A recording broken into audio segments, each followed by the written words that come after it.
Hey everyone, welcome to our SFI Biweekly briefing on Tuesdays at 2. I'm Sarah Strader, SFI's Executive Director. And I'm Kate, SFI's Communications Director. For today's briefing, we are going to take a deep dive on an issue that you may have seen starting to pop up in the news lately, and that is Iran. Specifically, the negotiations that have been happening all year behind the scenes to determine whether or not the US, Iran, and a handful of other countries return to a nuclear agreement with each other. 2 days ago was a significant anniversary related to this topic. So today, we're going to give you some context that can help better understand the headlines that you might be seeing right now. Take it away, Kate. That's right. Well, let's start with some history behind this deal. In 2015, the Joint Comprehensive Plan of Action, also known as the JCPOA or the Iran nuclear deal, was announced. In exchange for sanctions relief, Iran pledged to limit uranium enrichment and allow for international inspections of its facilities. The agreement included the US, Iran, China, France, Germany, Russia, and the United Kingdom. Then in 2018, the United States announced that it was withdrawing from the deal and it replaced a ton of sanctions on Iran, including some new ones. So at first, our European allies tried to keep the Iran deal in place by themselves, but over time, that just didn't work out without the US cooperating. So as of today, both the US and Iran are out of the compliance with the agreement. And in fact, as Sarah mentioned, this past Sunday was the 4-year anniversary since that US withdrawal date. Thanks for setting up that backdrop, Kate. Let me catch us up to where we are in present day. So during his 2020 presidential campaign, President Biden made a promise that the United States would return to this nuclear deal if he were to be elected. And shortly after he entered office, those negotiations with Iran begun. However, nothing has happened as quickly as people had hoped or expected. And there's been a lot of back and forth about what might be required for both parties to agree to re-enter into a deal. At one point, it felt like a new deal could happen at any day, but unfortunately now it feels less and less certain that this could happen at all. And Kate, I think you've got some information as to why it's been a little more complicated than we thought. Right. Unfortunately, there are multiple issues that make the process tricky.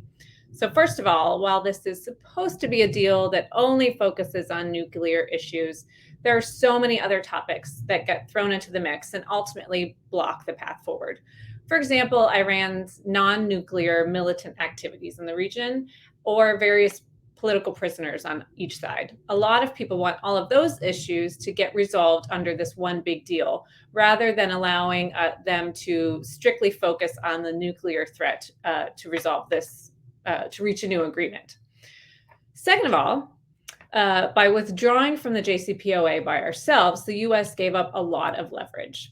Our domestic politics are obviously still pretty nasty around this topic. And so it's hard to convince Iran and the other parties and countries involved that if we rejoin, we're going to stick around for the next couple of years or even longer. So these issues have made the negotiations really difficult for US officials. Thanks, Kate. Like we said, we want to try to make the headlines that you might be reading about this topic make a little bit more sense. So we're going to answer what might be some commonly wondered questions. And one commonly asked question that we see from folks regarding this nuclear deal with Iran: did it work? Which is a totally fair question to ask. The short answer is yes. During the time in which this JCPOA deal was in place between 2015 and 2018, both the International Atomic Energy Agency, IAEA, which is a third-party watchdog organization, in addition to the US State Department itself, were both able to confirm, again, during that time period, that Iran remained in compliance regarding nuclear limits, specifically regarding the amount of material that they were able to stockpile and what enrichment levels they were able to be at, all of that kind of technical science stuff. Now, you don't have to just take our word for it. We're going to make sure to put links in the comments of this video that point to the reporting that we're finding all of this from. Unfortunately, since the United States left the agreement in 2018, that's no longer been the case. Iran has actually increased their nuclear activities, and as a result have decreased what's called the breakout time. This might be a term that you're reading in articles and being like, what is that? Breakout time is the amount of time it would take for Iran to, if they decided, okay, we're going to make a nuclear weapon, this is how long it would take for there to be a weapon ready to use. That breakout time has shrunk dramatically. Not to be too alarmist, but it is fairly alarming.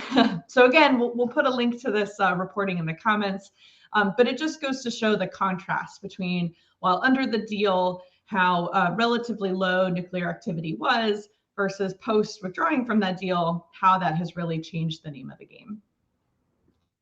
And I mean, I think that's important to help understand context and why we are pushing for a deal to be reached. Another thing that folks might be wondering about is how the situation in Ukraine has affected the negotiations.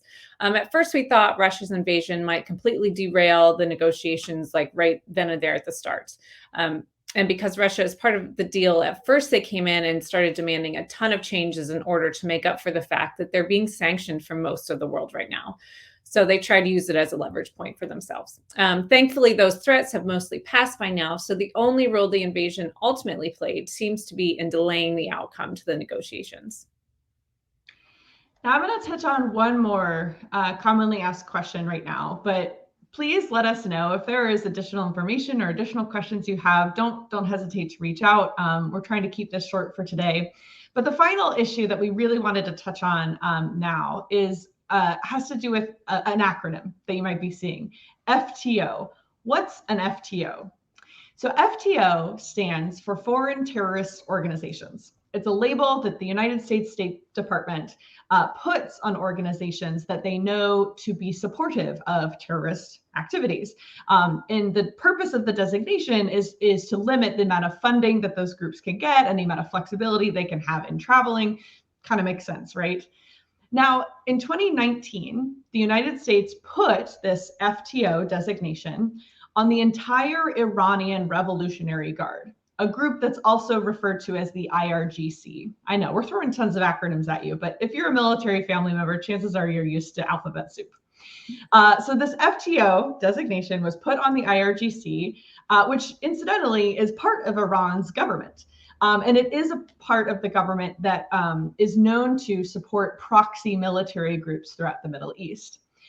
Now, the reason we're bringing up this topic today is because, as far as we can tell, it looks like this topic, this issue, might be the final issue that is blocking negotiations from making a re-entry into a new deal with Iran over nuclear issues. Iran has demanded that the United States remove this FTO designation. The United States doesn't yet seem willing to do so. So let me explain a couple things about this FTO designation because it feels pretty important at this moment. Number one, this designation was not part of the original nuclear deal. Remember, the JCPOA was announced in 2015. But this FTO didn't get added until 2019.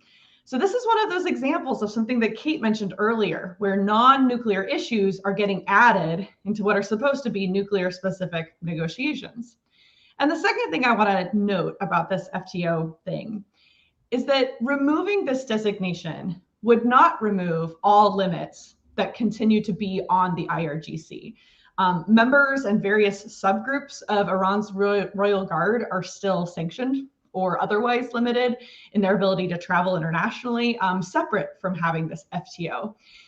And I think, which ultimately leaves the FTO as being, for the most part, symbolic. I think that's important to flag because otherwise it sounds really scary. These are bad people that we don't like, and we don't want them to do bad and scary things. And truly, no one disagrees with that. It's just a matter of what mechanism in our various foreign policy toolkits is the most appropriate tool to use. So anyway, like I said, I know this might not be the last question folks can have, but it seemed like a particularly timely one right now. Yes, and thank you for explaining all of those details. And as Sarah mentioned, we know this can be complicated. We obviously are spending a short amount of time to try and just sort of hit the main points today to help create a baseline understanding for all of us. But every briefing, we like to leave you with a call to action. And the first thing we want to encourage you to do this week is to ask us questions. What else do you want to know about the Iran nuclear deal? How can we help you better understand what's going on and what it means for us and for military families? And obviously for sorry, that's my timer to go get my kids at school, all of our, what it means for the world. So leave a comment here or send us a message. We'd love to answer and go into more detail with you.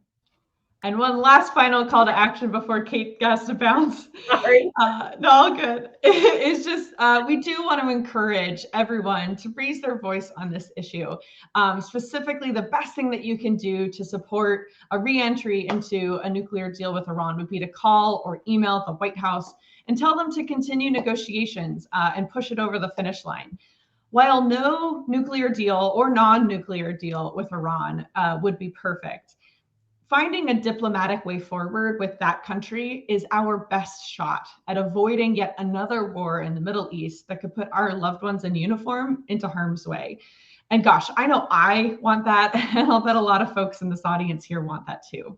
So please let the White House know why this is important. Express it in terms of you as a stakeholder in the outcome of this decision. And just real quick, fun fact, I used to work in the White House's correspondence office. So I know firsthand, I promise, that phone calls do get answered and emails do get read and sent up the chain of command. I know it's easy to feel skeptical about these big, broad calls to action, but I promise messages like these can and do make a difference. So thank you everyone for tuning in. We hope it's been helpful, and we hope that you'll tune in again in 2 weeks. Till next time. Bye. Bye.